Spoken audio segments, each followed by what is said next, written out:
Peace, baby. Prospector Tripp. I'm gonna wrap this thing on. I'm gonna wrap it on up, baby. Yeah. Okay, folks. What I have here is all of the square drop riffle pans. So anyway, let's start off here again real quick. The first one I made had big defect in there, leaked water like a sieve. It looks like a paint pan. The drops are too deep, catch material and rocks. Obviously you can pan with it and get some gold. However, no good. So that was the first attempt, just playing around trying to cut my teeth on how to print. Then here's Rev 1. Still didn't even repair this problem because I started printing this pan, I think at the same time this one was still printing. And then when I realized what was going on, I stopped it.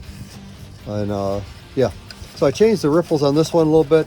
And yeah, still had the problem of these are way too deep, these drops catch material and rocks and doesn't fall out easy. Yeah, basically another disaster.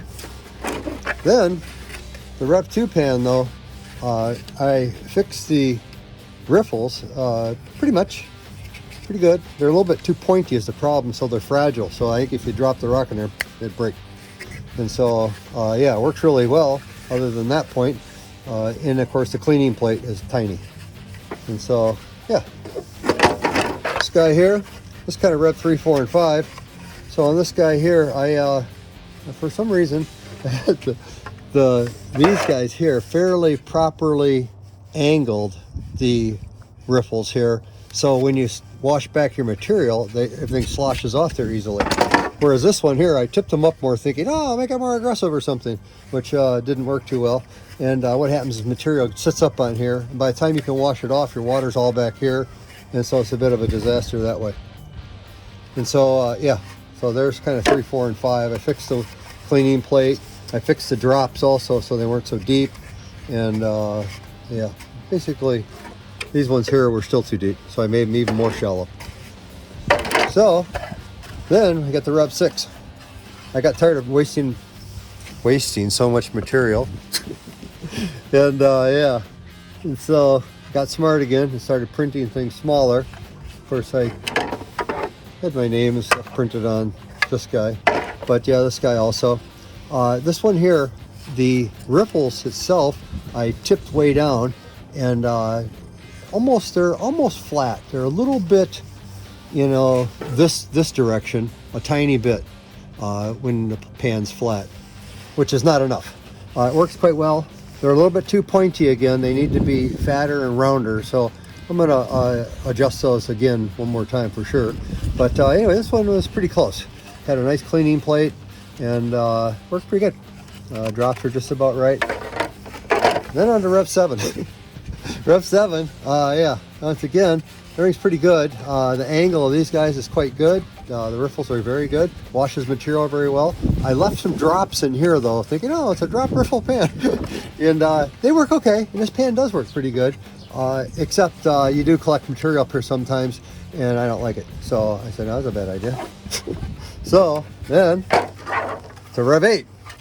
So Rev 8, I fixed the riffles again.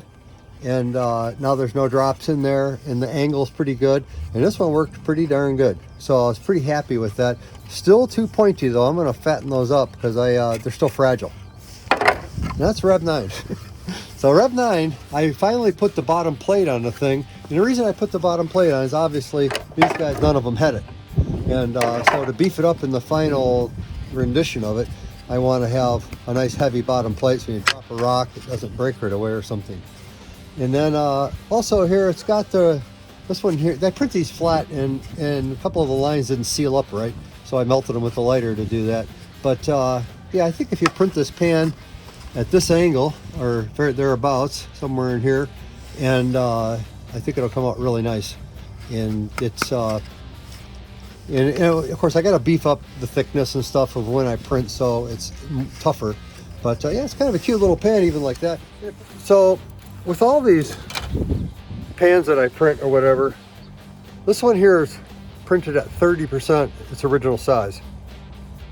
And so it's exactly the same as a gigantic pan.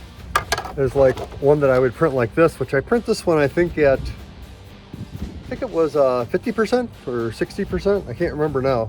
But yeah, you can imagine it's much bigger than this, really. And if I ever get my longer printer up and running, I just have no time. I got no time. So yeah, you know, you can size it. You can size it however you want. It's very easy to size things, you know, to make this bigger. So anyway, yeah, I think that's basically the final rendition, except for these dang little riffles.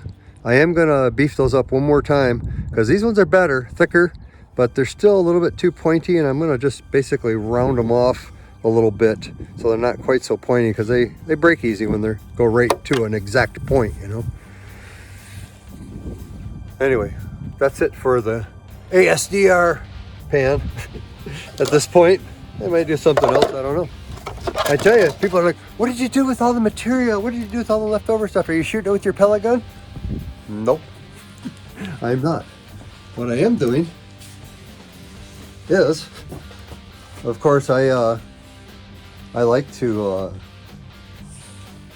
electronics, let's face it. I've done it all my life and I still like it. But yeah, you can see I got quite a few goodies here that I'm taking apart and need to do some more videos on or whatever. But yeah, anyway, this is what I've been using these for here right now, is putting goodies in there so I can sort things out appropriately. But nothing's going to waste. Peace, baby. I love you, man. And you have a great day, okay?